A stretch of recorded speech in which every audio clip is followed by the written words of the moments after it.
It began with a sound that didn't belong on a quiet world. A deep, low hum rolled over the barren hills like a wave of thunder, so out of place that even the wind seemed to pause. I had been sent to this sector for a routine geological survey, scan the rock formations, collect mineral samples and get back to the ship. Nothing about the assignment promised excitement. But that sound, it wasn't from any scanner. I turned, boots crunching against the dry soil, and saw it. Half hidden by the dust and age of the place, an enormous stone figure stood at the base of a crumbling cliff. It was not a statue in the human sense, it was too detailed, too precise. Every curve of the face, every strand of what looked like hair, had been carved with impossible accuracy. The figure's eyes were closed as if frozen mid-thought. The expression wasn't serene, it was terrified. And then I saw the hands. The stone fingers were curled inward, like they had been reaching for something. Someone, before the moment, locked them in place forever. I should have logged it as an artifact. That's what protocol demanded. But there was something about her. The figure was clearly feminine, though alien. The proportions were unfamiliar. The skin, if it had ever been skin, was covered in fine patterns like veins of crystal. It didn't look carved. It looked transformed. I knelt, brushing away the thick layer of dust on the base. My gloves caught on something smooth, a faint glimmer just beneath the surface. A faint pulse of light moved through it, almost like a heartbeat. I froze. Stone doesn't do that. When I placed my hand flat against her, the hum grew louder. My visor's readout spiked with readings I didn't understand. Energy signatures no human database could match. And then, in the static of my calm, a voice. Not words. Not exactly. But I felt them. A wave of pure desperation surged through my head. An image of eyes wide with fear, a scream trapped behind lips that could no longer move. I staggered back, my breath catching. Whoever she was still in there. The logical part of my brain fought for control. It's just residual energy, I told myself. Echoes from whatever process turned her to stone. But logic didn't explain the way my chest tightened, the way my throat burned like I had just heard a dying friend calling for help. I opened a channel to the ship. Command, this is Field Operative 7. I found something, someone, and I think they're still alive. I need immediate science team deployment. Static. No response. The hum grew louder again, and with it, that same desperate pull in my mind. She didn't have days, maybe not even hours. I checked my suit's environmental clock. Planetary dusk was coming fast. Temperatures here dropped low enough to shatter unshielded equipment at nightfall. If she was still alive in any way, that cold could finish the process. I couldn't wait for command. I activated my portable analysis kit, scanning her molecular structure. The results made no sense. Organic and inorganic signatures layered together like two different realities trying to occupy the same space. Whoever had done this had used technology far beyond anything humanity had ever seen. And that terrified me even more than the sight of her. Because if they could turn her to stone in an instant, they could do the same to us. A faint vibration passed through the ground under my knees. I looked up.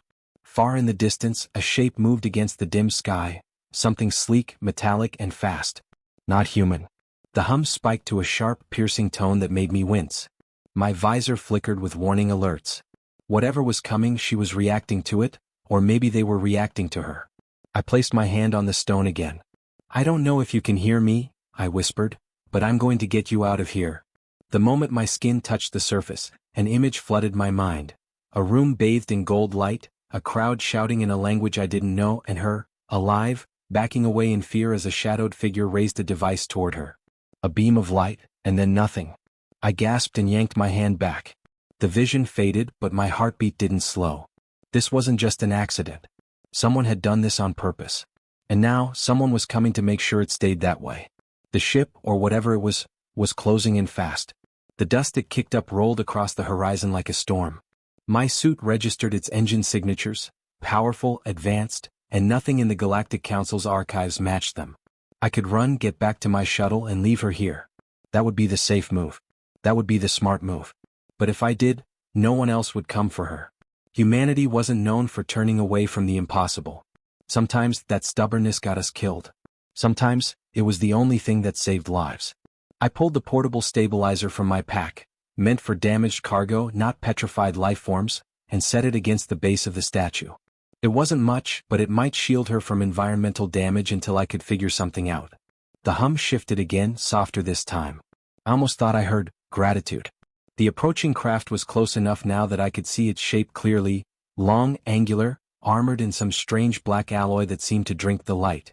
I knew deep down they weren't here for me. They were here for her. And I was standing between them. My comm crackled back to life. Field Operative 7, return to shuttle immediately. You are in unauthorized contact with alien technology. This is a direct order. I ignored it. Because in that moment, the hum became a single, sharp note. And in my head, a thought that wasn't mine burned through like fire. Don't let them take me. The ship's shadow fell over us, blotting out the last of the sun. I tightened my grip on the stabilizer controls, every instinct screaming at me to run. Instead, I planted my feet in the dust and stared up at the descending craft. If they wanted her, they'd have to go through me. The landing struts touched the ground with a hiss of vapor, and the ramp began to lower. Shapes moved in the darkness inside, their outlines alien and wrong. I had no weapon, no backup, no plan. Only the certainty that if I failed here, she would vanish into the void forever. The ramp hit the ground. A figure stepped forward. And in the echo of the hum, I heard one last desperate word. Hurry. The figure stepped into the fading light, and my first thought was that they didn't look entirely solid. The armor, or maybe it was skin, shifted in subtle ripples like liquid metal catching the dim sun. Tall, lean, and perfectly still, they stared at me through a faceplate that reflected nothing. No eyes, no mouth, no sign of breathing. The air around them shimmered faintly, distorting the dust in slow waves. Two more emerged behind the first, each carrying long, slender devices that didn't resemble any weapon I knew, too elegant, too quiet. But the way they held them made it clear what they could do. The hum from the stone figure behind me quickened, matching the pounding in my chest. I could almost feel her presence pressing into my back, urging me to move to shield her. The lead figure stopped about 10 meters away. No greeting. No warning. They tilted their heads slightly and a voice, not through my ears but directly into my mind, slid in like cold water. You have touched what is forbidden. The words were flat, emotionless. I swallowed hard. She's alive, I said, my voice catching. I don't know what you did to her, but... The voice cut me off sharper now. She is not yours to save. I stepped back until I felt the cool, faintly pulsing surface of her stone shoulder. She's not yours to keep. For a moment, nothing moved. Then one of them raised their device and the air between us shimmered. I tensed, expecting heat or force, but instead, a faint beam of pale light touched the base of the statue. The hum from her body faltered, dipping into a low, broken vibration. The pulse under my hand weakened. No. I lunged forward, shoving the device aside with my forearm. The contact sent a jolt of icy pain up to my shoulder, making my vision blur. The figure didn't react, didn't flinch. Just watched me. You do not understand, the voice said, quieter now. Her kind is dangerous.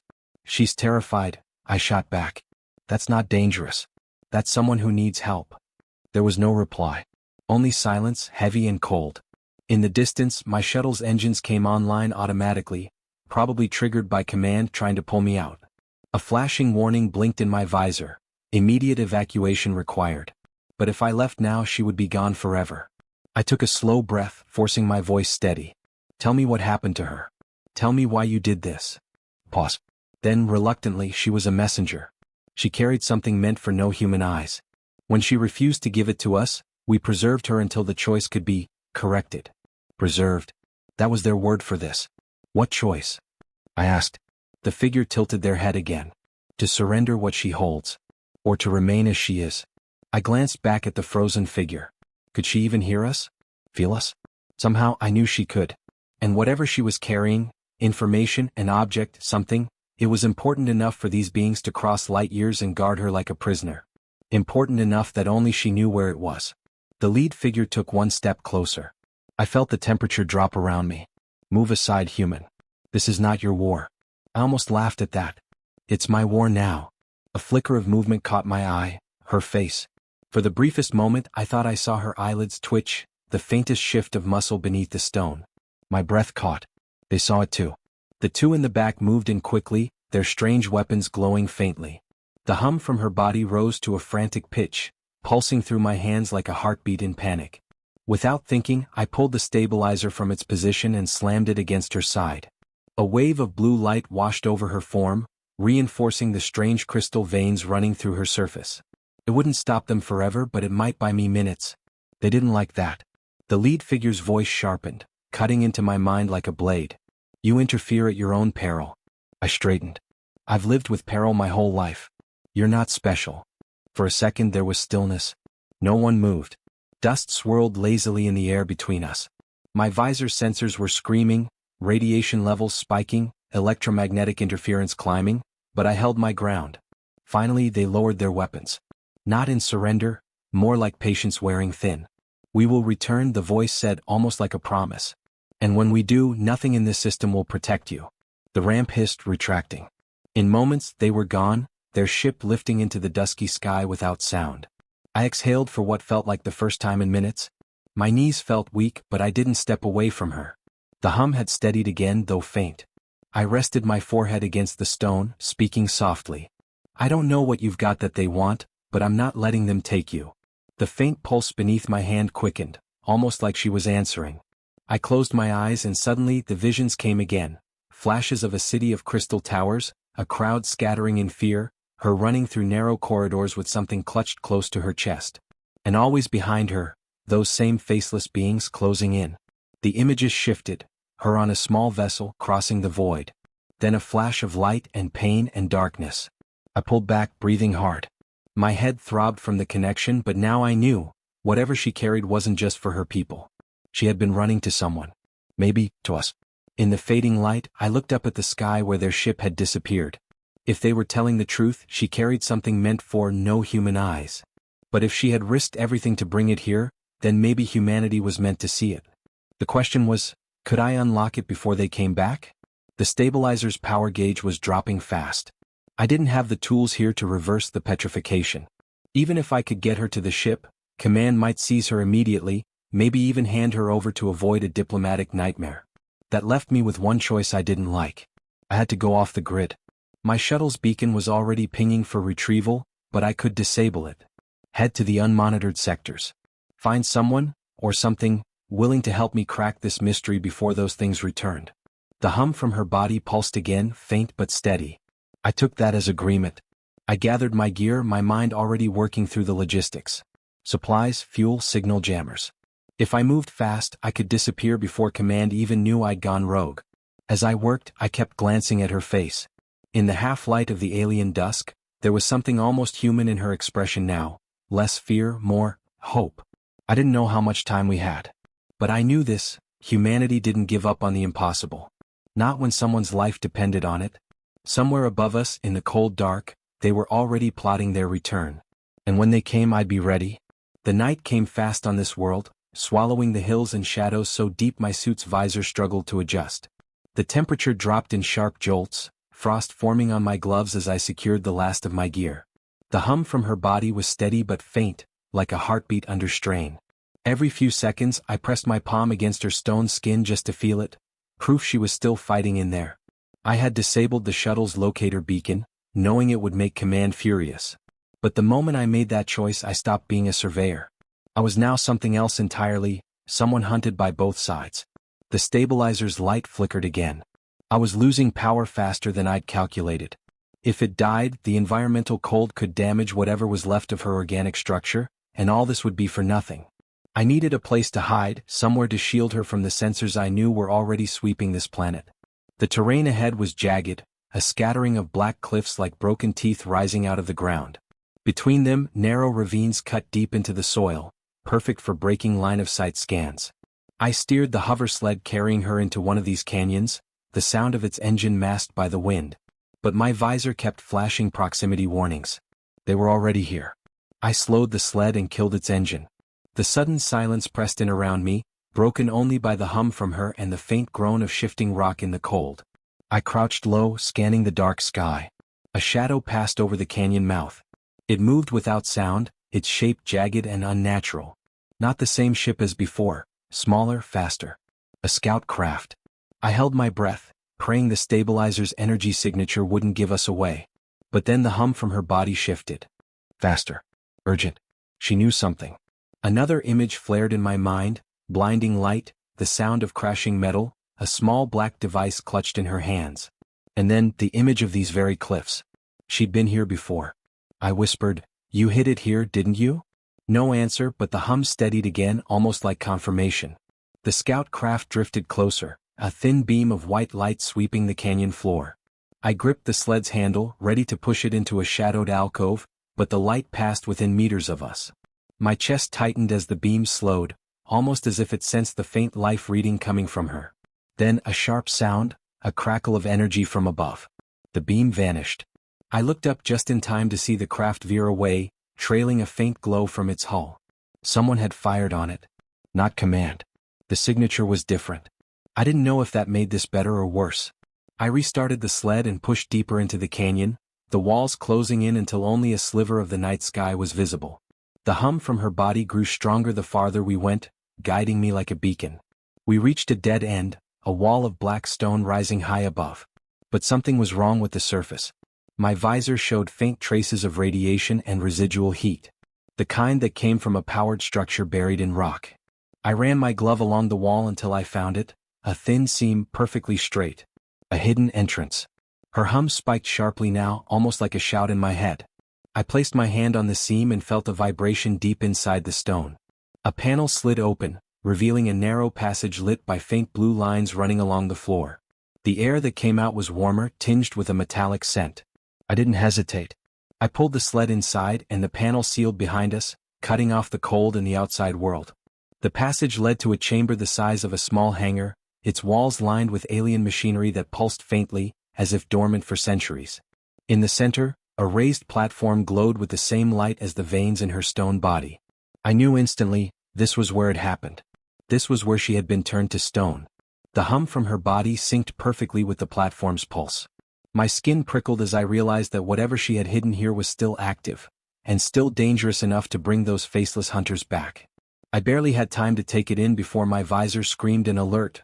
Multiple inbound signals. The wall behind me lit up with a series of red points, each moving fast toward this location. They had tracked me despite the canyon cover. I wheeled the sled toward the platform, my mind racing. Maybe, just maybe, this place could reverse whatever had been done to her. Or maybe it would destroy her completely. Her hum grew stronger, almost frantic. I didn't know if it was fear or urgency. The ground trembled. Dust fell from the ceiling. The sound of engines filled the air, closer and closer. I activated the platform. The alien machinery roared to life, blue light flooding the chamber in a blinding wave. The veins on her stone skin blazed brighter than I had ever seen, the hum turning into a sharp, piercing note that drilled into my mind. The inbound signal stopped moving. They were waiting. Surrounding us. I looked up at the sealed entrance, heart pounding so hard it felt like it might break my ribs. There was no way out now. If the platform worked, everything could change in the next few moments. If it failed, she'd be gone forever. And outside, those faceless beings were ready to strike the second the door opened. The light from the platform grew so bright it washed out every shadow, swallowing the walls, the floor, everything. I stepped closer to her, pressing my hand to the stone one last time. If you can hear me, now's the time. The ceiling above groaned under the pressure of incoming fire. The hidden entrance cracked, a line of blinding white tearing through the rock. The hum became a scream, hers or mine I couldn't tell. And then, everything around me seemed to explode into light. The light swallowed everything, cold, blinding, endless. For a moment I thought the platform had failed, that it had simply burned us both away into nothing. But then shapes began to form in the glare. Not the chamber walls. Not the canyon. A city. I was standing in the middle of a vast alien city, towers stretching into a golden sky, streets alive with beings of every shape and color. But everything was frozen. No movement. No sound. Every figure locked in place, mid-step, mid-breath, like statues carved in perfect detail. She was there too, alive, not stone, her strange patterned skin catching the light as she ran. She was holding something small and black, shaped almost like a tear, and she kept glancing over her shoulder. Behind her, those faceless beings were closing in, moving through the frozen crowd as if time didn't touch them. I took a step toward her, shouting her name, though I didn't even know it, but she didn't hear me. The scene rippled as if it were made of water, and then everything collapsed back into darkness. When my vision cleared, I was back in the chamber. But something had changed. The veins in her stone skin were blazing so brightly I could see them even with my visor filters active. Her hum was no longer faint, it was deep, resonant, almost shaking the floor. Then the second shock hit me. I wasn't alone in the chamber anymore. Two figures stood between me and the sealed entrance, but they weren't the faceless hunters. These were human, at least mostly. They wore advanced combat suits far beyond anything the fleet issued, their helmets reflecting the blue glow of the platform. One of them raised a hand in what might have been a greeting. "We've been looking for her a long time," the voice crackled through an unencrypted comm channel. "And you just lit a beacon the whole sector could see." My mind raced. "Who are you?" "Salvage Corps," the other answered, though the name didn't sound right, more like a cover. "We specialize in retrieving high-value assets." "She's one of them." "She's not an asset," I snapped. "She's alive. And she's not going anywhere with you." The first one tilted their head, almost pitying. "You think you're helping her? Those things outside aren't the only ones after what she's carrying. If we can't secure it before the hunters breach this place, neither of you are making it out alive." Outside, the sound of heavy impacts shook the chamber. The rock over the entrance was beginning to split, white light spilling through the cracks. "She's staying with me," I said, stepping between them and the platform. The second human's tone hardened. "You don't understand what's inside that stone shell. It's not just a person, it's a key. The hunters want it, the council wants it, and if we don't take it now, it's going to tear this whole sector apart." Before I could respond, the platform surged again, and her hum became something else entirely, a voice. Weak, faint, but words now. Not them. Don't trust them. My blood ran cold. The two suited figures froze as if they'd heard it too. "She's awake," one of them said sharply, turning to the other.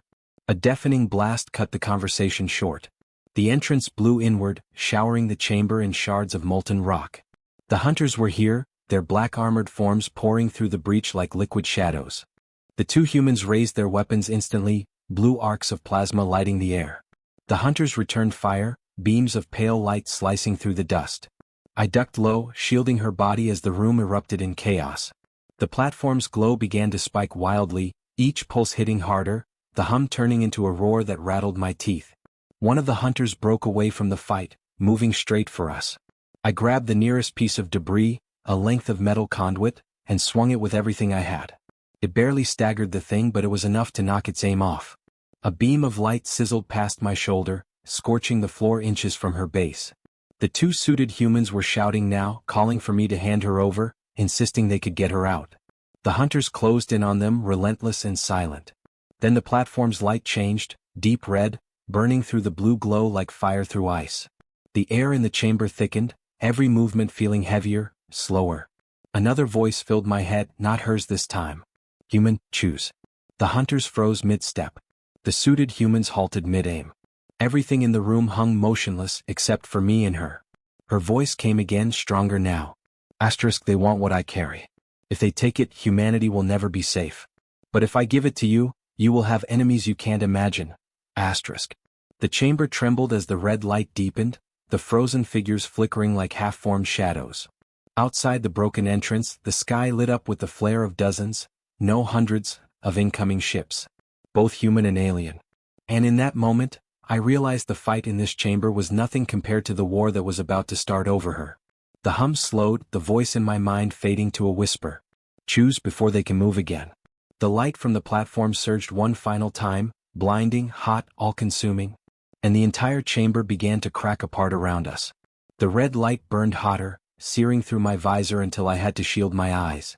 The platform shook beneath my boots, and the hum from her body hit a deep, vibrating pitch that felt like it was inside my bones. The frozen figures, the hunters, the suited humans, began to blur at the edges as if reality was fraying around them. Her voice filled my mind again, urgent now. I can break the stone, but once I do, they will all move again. You must decide where I run, or who I fight.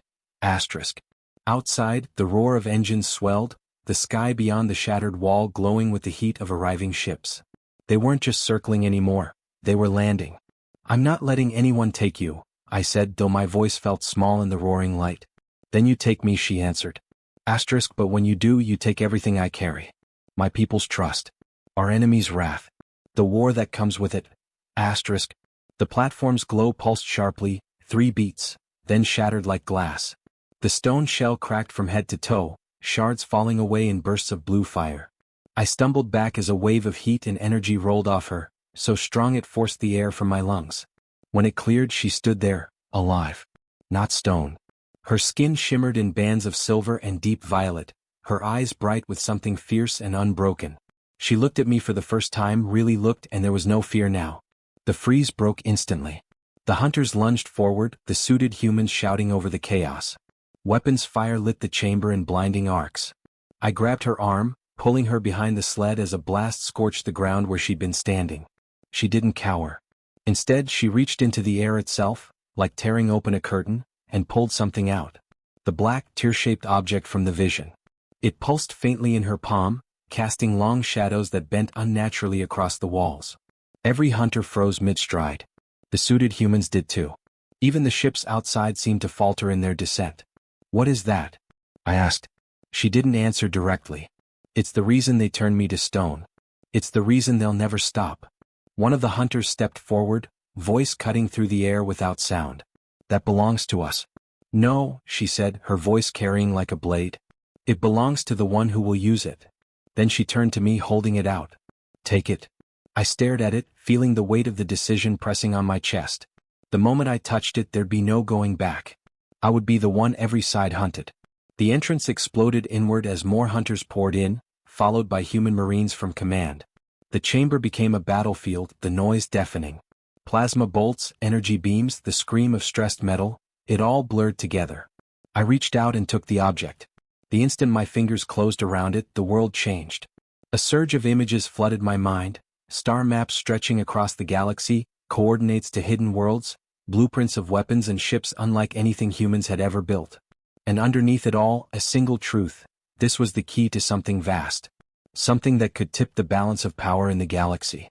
I looked at her and she nodded once. "Now you understand." The hunters roared forward. The suited humans tried to flank us. The marines shouted orders, unsure who to shoot. She grabbed my hand and spoke a word I didn't know. The black object flared, and the air around us twisted violently. In a blink, we were outside, standing on a cliff miles from the canyon, the battle still raging in the distance. The sky burned with the glow of dozens of ships exchanging fire. I stared at the object in my hand. "We can't outrun all of them." She smiled faintly, though there was no joy in it. "We don't run.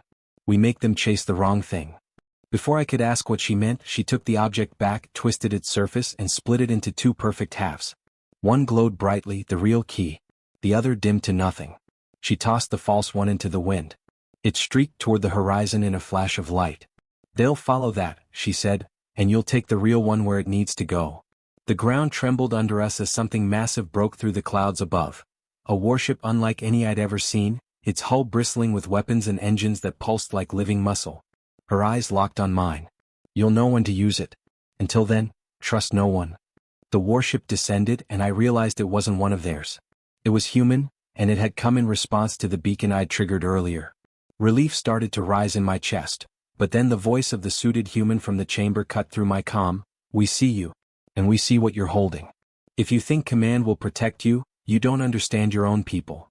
My heart sank as I looked at the incoming warship. And in that moment, I realized the second war was about to begin, not between humans and aliens but between humans themselves. She stepped closer, her voice low. "The real danger isn't them, it's the ones you think are on your side." The warship's landing gear slammed into the ground, soldiers already pouring out. They were smiling, waving me forward. And I smiled back, hiding the key in my fist, knowing that from here on, every move had to be a lie. Because if humanity's enemies didn't destroy us, our own leaders just might. The wind off the cliffs carried the distant thunder of battle, but up here it was almost quiet. The warship loomed in front of me, its shadow stretching far across the rocky ground. The soldiers moved with the ease of people who thought they were arriving as saviors, their rifles lowered, their expressions calm. I kept my face neutral, my breathing steady, the real key hidden deep in my gloved palm. Every instinct told me to run, but there was nowhere to go. And she, standing just behind me, wasn't ready to run either. The lead officer approached, his armor gleaming under the pale sun. "We got your distress signal," he said, his tone warm but rehearsed.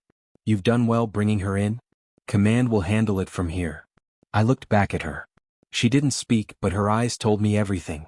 She'd seen this before, humans stepping in not as allies but as another kind of captor. "Command doesn't know what this is," I said carefully. "And they can't control it." The officer smiled faintly, like he'd already won. "That's what command does best. Contain what it can't control. You'll be debriefed. She'll be secured. This will be over." Behind him, Dropships were landing, their doors yawning open. Soldiers spread out, encircling us in a loose but unmistakable formation. Her voice was a whisper only I could hear. If you give them the key, they'll start their own war. And they'll win. But they'll win everything. No one will stop them, not even the hunters. I swallowed hard. Humanity had fought to survive against alien threats for decades. But what happened when we turned that strength inward, against everyone else? I slipped the key into the inner lining of my suit, feeling the faint warmth pulse against my chest. Then I stepped forward, raising my empty hand so the soldiers could see. She's under my protection. You want her, you'll have to put me down first. The circle tightened. Fingers flexed on triggers. The officer didn't raise his voice. You're outnumbered. Don't make this hard. I smiled faintly. You're right. I am outnumbered. That was when she moved. In one smooth motion, she stepped to my side, lifted her hand and spoke a word in her language. The air shimmered, rippled, and the ground beneath half the soldiers simply dropped away, swallowing them into a sudden pit of blinding light. The others froze, weapons halfway raised, unsure if they should fire. This is a warning, she said in perfect, unaccented human speech. I'm not a prisoner. He is not your enemy. But if you try to take me, you will be. The officer's eyes widened just enough for me to see the fear behind his control. This isn't over. She tilted her head. No. It's just beginning. We stepped back, the air folding around us again, and the warship, soldiers, and cliffs all dissolved into shadow. The next moment, we stood in the ruins of an old human outpost, far from any battle. The buildings leaned in the wind, their metal walls rusted and scarred from some long-forgotten fight. I exhaled slowly, tension draining from my shoulders. How long before they find us? Not long, she said. But we don't need long. She reached into her own armor and pulled out the false half of the key, handing it to me. Hide it where they'll find it. Make them believe they've won. The real one stays with you. I hesitated. What about you? She glanced at the horizon, where the faint glint of distant ships shimmered in the sky. I'll draw them away. It's what I've done my whole life. But now, I have someone to carry the fight when I can't. There was a heaviness in her words, the weight of someone who had been running for far too long. I'm not going to let you vanish into the galaxy alone, I said. Her smile was small, but it reached her eyes this time. You won't have to. We'll see each other again. And with that, she stepped backward, the air rippling one last time, and she was gone. I stood there in the silence, the false key in one hand, the real one warm against my chest. Above, the sky was splitting with trails of fire as human and alien ships clashed in the upper atmosphere. The war had already begun, whether we wanted it or not. When the first human scout craft swept over the ruins, I walked out into the open, holding the false key high. They'd take it, they'd think they'd won, and they'd leave, at least for now. The real fight would be waiting, hidden in my suit, silent and patient until it was needed. They didn't question me much. They were too busy celebrating the recovery of the asset. Within hours, I was back aboard a fleet carrier, the false key locked in a containment vault under maximum security. The officers walked with pride, convinced they'd ended the threat. I didn't tell them otherwise. Days later, when they dropped me at a remote outpost for rest and evaluation, I finally had a moment to breathe. I sat on the edge of my bunk, the weight of the real key pressing into my chest like a heartbeat. I thought about her eyes, her voice, the way she'd stood unshaken between two enemies. Humanity had always been told the galaxy was a battlefield of us versus them. Humans against aliens. Survival through strength, unity through war. But now I knew the truth. The lines weren't that clean. Some humans were just as dangerous as any alien, and some aliens were willing to fight and bleed for the same things we valued. It wasn't about species anymore. It was about what you were willing to protect. One night, as I sat under the cold stars, a faint hum filled the air. Not loud enough for anyone else to hear, just enough for me to know. She was still out there. I didn't know when she'd return, or what kind of galaxy we'd be standing in when she did. But when that day came, I'd be ready. Because the war had begun and humanity's part in it was only just starting to matter. And somewhere, deep in my suit, the heartbeat of a galaxy's worth of secrets was still beating, waiting for the moment it would change everything. Until then, I'd keep walking, keep watching, and keep the truth close. Not as a soldier. Not as a spy. But as the one human she trusted with the key that could save, or destroy, us all. And in a galaxy tearing itself apart, that trust was the only thing worth fighting for.